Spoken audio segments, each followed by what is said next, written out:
back to my channel where we are soon to be moving from Minnesota down to Texas as a family of 3, and then soon we are going to be a family of 4. We are welcoming another baby and we are going to have 2 under 2. So I hope you follow along and subscribe to follow along on that journey, on all these journeys, because that is exactly what it's going to be, is a journey. It's all going to be a journey. So I hope you subscribe. If you're watching this video, you might be thinking about taking your infant on a plane. And we took our infant, our 10-month-old, on a plane, and that's all. We're not pros at this. We took him on a plane twice, there and back, and that's all. We're not pros. This is just a few things that we learned and kind of advice that I'd give you for your flight. But again, we're not pros. First up, you can leave your car seat base with your checked bag, like for free. You can bring it, they'll check it, send it onto the plane for free, and then you can have your car seat base. Super nice, because we wanted our car seat base because for our rental car. And then 2, you can bring your stroller and your car seat through security and through the airport, all through the airport, up until the moment you get onto your plane. You can have your stuff. You can have your stroller and your car seat. That was super, super slick. There was a lot of walking in an airport, and so it was nice to just push our baby. And then also we kept the car seat with the stroller because ours clicked together. It's a travel system, and our baby does better. We did a really early flight. Like, our flight left, like departed the airport at 8 a.m. So our baby, for us, it worked best that we had the baby in the car seat, in the stroller, because in the stroller, he doesn't really nap for us. He will nap though in his car seat. He will not nap in his stroller. So you can bring your stroller and your car seat through the whole airport, and then right up until the moment you get onto the plane, you can have it. And then when you get off the plane, they will bring it to you right away. Like, you don't have to go to baggage claim for that stuff or anything. They bring it right to you where you get off. That just worked really nice. Having your stroller through the airport is really cool. Advice I'd have is get there early. We got there 2 hours early. Yeah, our flight left at 8 and we got there at 6. I would have preferred to get there just a little bit early. We didn't have a lot of downtime. We wanted to eat at the airport and then have time to change baby, feed baby, like all the things for baby. And then we also walked around so that baby could get a small nap in. I just get there early. Just get there early, which is advice for like any flight, whether you have kids or not. Just get there early. You're not gonna regret getting there early. And then the kid has time to play and wander around before you get onto your flight. Also, if you have your stroller and car seat, if you have your stroller or whatever, when the check-in people get to your gate, go to your gate and get your car seat and stuff. Like, there's little tags that they want to put on there to keep it to your name.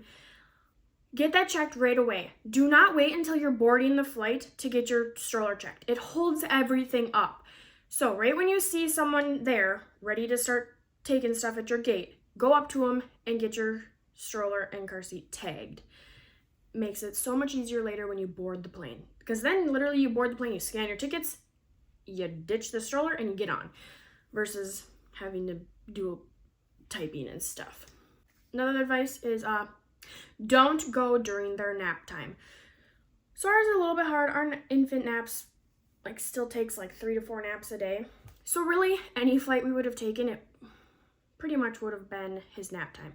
You know, especially if you're getting to the airport 2 hours early, and then the flight itself is 2 hours. And then when you get off the flight, it's you gotta find a rental car or you gotta go home or whatever, and it takes a lot of time. Within 6 hours, our baby needs a nap. So really, we couldn't avoid a nap time. But we thought, yeah, go during his nap. No, don't go during their nap, because they're gonna be in all new location and they're not gonna want to sleep. They're not. It's all new and cool, and then they get crabby because they don't want to nap. I thought the humming of the airplane would put our baby to sleep, because airplanes are kind of loud. No. He did take a nap on both flights, but it was very small naps. And our baby is super independent. He likes to be put in his crib and left to sleep. He really never slept on me a ton, except for when he was a very, very newborn. But even then, still as a newborn, he liked to be put in his bassinet and left. So our baby did not really like sleeping on us, but he did take a small nap on both flights, there and back. Another thing I wouldn't recommend is an early flight. we thought going, at 8 o'clock would be a good idea.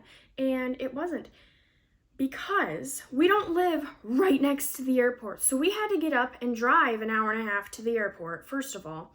Then, we got there 2 hours early. So you could imagine at the time we got up. And that sucked. Like, I think it was fine for the baby. It was fine for the baby. However, then when we got to our location, my husband and I were tired. And so we agreed to not do an early flight again. Unfortunately, we already had an early flight booked to go back home. So we just had to deal with it one more time. But going forward, I think we're going to try and stick to like a noon flight so that my husband and I can like sleep in the morning and like get everything ready and then go. So then that way when we get to where we're going, we're not super beat and tired because we got up at freaking crack of dawn. What we tried was to feed on takeoff and landing. So, I mean, as you know, I'm sure, your ears kind of do funky things when you're flying in an airplane, when you're going up altitudes and you're coming back down. Same with babies' ears. Some babies don't handle that very well. Ours fortunately did. He didn't cry. He didn't freak out, I should say. So we made him a bottle and we gave it to him like kind of once our airplane was probably 20 feet in the air or so, or more. I don't know. It was getting up there. We started giving him his bottle to try and help him, because swallowing can help babies' ears, like help them naturally pop their ears. So that just kind of worked for us. I know that's not super convenient for everyone. And also, like, not every baby needs to eat every 2 hours. So if your flight was only 2 hours, then when you land, you probably can't give him a bottle. But it worked for us. He did puke on me, so I think we overfed him a little the first flight. So on the airplane, while you're on the airplane, that's the hard part of with your infant, is while you're on the airplane, you're all tightly compact. There's lots of people on there.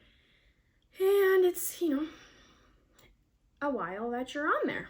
So what we did was we got toys that our baby has never seen before. We got like a little poppet, because poppets are actually like super cool for babies. Didn't think of that. And then like a cool light up noisy toy. Not super noisy. We put tape over the sound, like the speaker, so it quieted it down a little bit. And I mean, it kind of worked. Not really. What really worked was holding him, and then he would play with the stuff in the seat in front of us. That's what he did. And then get the window seat. Recommend getting the window seat. So on the flight there, we got the window seat, loved it. And then the flight back, we got the middle and the aisle seat, because we wanted to try both. Like, if Peter needed to be like up and walking and like diaper changes and like up and walking more, then the aisle seat would have been the way to go. But he really wasn't. We really stayed in our seats almost the entire time, and so the window seat would have worked better for us, because then baby could look out the window and, I don't know, just have more fun. And then also, then you have control over the window.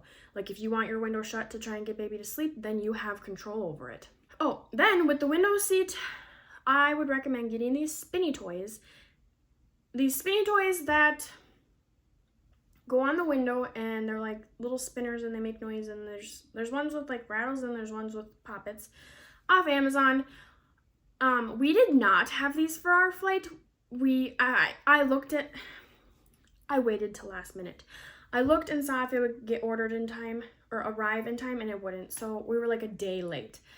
So we did not have these for our flight, but I've seen others have them for their flight, and we will definitely be using them for our next flight. We did order them anyway, and they're actually good restaurant toys too. Like, you stick them to the table, like they have little suctions, and then they can't throw them on the floor, and they're kind of cool toys actually.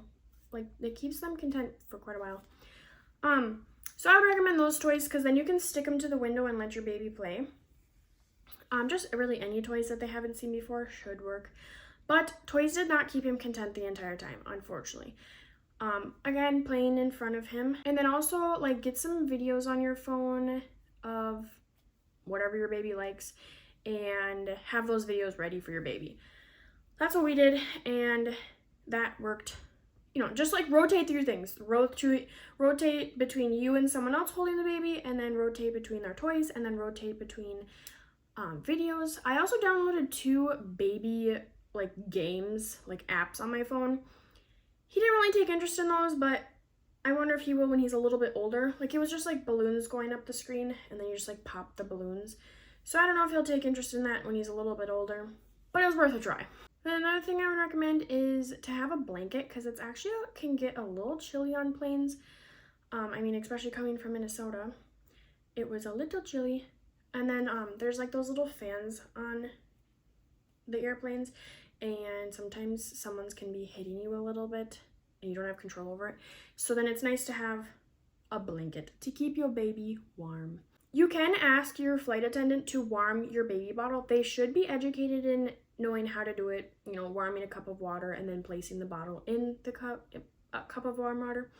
Just in case they're not, just let them know how they should do it. They can't bring you the warm water though, so you'll have to ask them to warm your bottle. We did not ask them to warm our bottle because like when we fed our baby was right when we got on the plane, right when we were taking off. If your baby needs to eat during flight while you're up in the air and everyone's moving around, then you could get your bottle warmed. Other than that, it did not work for us. So I definitely ordered a portable bottle warmer because we've been in sticky situations where we really needed a warm bottle. We try and give our baby cold bottles or room temp bottles. He just does not love it. Sometimes he'll puke like that, puke when we give him a bottle like that, or sometimes he just doesn't finish it. He does not prefer cold milk. Another thing is put your baby in an overnight diaper. Even if you change them on the plane, you know, even if you don't go a while without changing your baby, an overnight diaper is just nice to have in case you like are busy or whatever, can't get into the restroom to change your baby. An overnight, that's what we did, was put baby in overnight, especially because like when you get to the airport, you can change your baby, but then once you board your flight, but then once you get off your flight, I feel like it's chaos. Like you're trying to find your bags, you're trying to find your rental car, you're trying to find who's picking you up, and like it can be a good 2 to 3 hours before your baby is changed. So have them in an overnight diaper, it helps. Word of advice from parents who messed up and didn't do this, use the Nookie clips. We don't have, I think we have maybe 3, but we're not super religious about using them. You know, like it'll clip to your Nookie or hook to your Nookie and then it clips to their clothes or clips to whatever. We did not do that and we lost a Nookie right away when we went through security. I don't know what happened. I mean, security is kind of like a flustering place. We lost a Nookie right away. Good thing I brought like 3 Nookies with, maybe even 4. So, I mean, it was okay. And then we did lose one somewhere. Like, didn't lose it, but it dropped on the floor and we almost forgot it. And then dropping on the floor was really not great. But use the Nookie clips. Utilize Nookie clips. Lastly, another thing we did was we paid for extra legroom. And I think it was a freaking blessing. For our flight, it was $30 per ticket. So for $60, we got extra legroom, and it was well worth the money with having an infant on our laps. My husband said next time we're paying for first class. I don't know if we will. We'll have to look into the price of that, but it might be worth it, you know. Just pay for the extra legroom. It is worth it. Budget for it, save for it. It is worth it. Or save, go big and save for first class. If you're flying with kids and little kids, it's probably worth it. Those are a few things that we just want to give out as advice. Again, we're not pros. We've only done this there and back. We have a lot of learning to do, but I would say our first flight with our infant was a success. Both times we flew, we did get compliments at the end of the flight from strangers saying like, wow, like, or like they would look at baby and be like, you did so good. Like, so we did get compliments both times from strangers. That was kind of like, good job. But I wouldn't just not fly with your kids. Kids are part of life, and they're humans, and they're a part of life. And I don't know, they probably won't remember going on an airplane, you know, when they're 3, but you're gonna remember, and you're gonna remember the reason you're going on the airplane, like going somewhere fun. You're gonna remember it, girl. So those are the few tips that I had. I hope you found some helpful, and again, I hope you subscribe.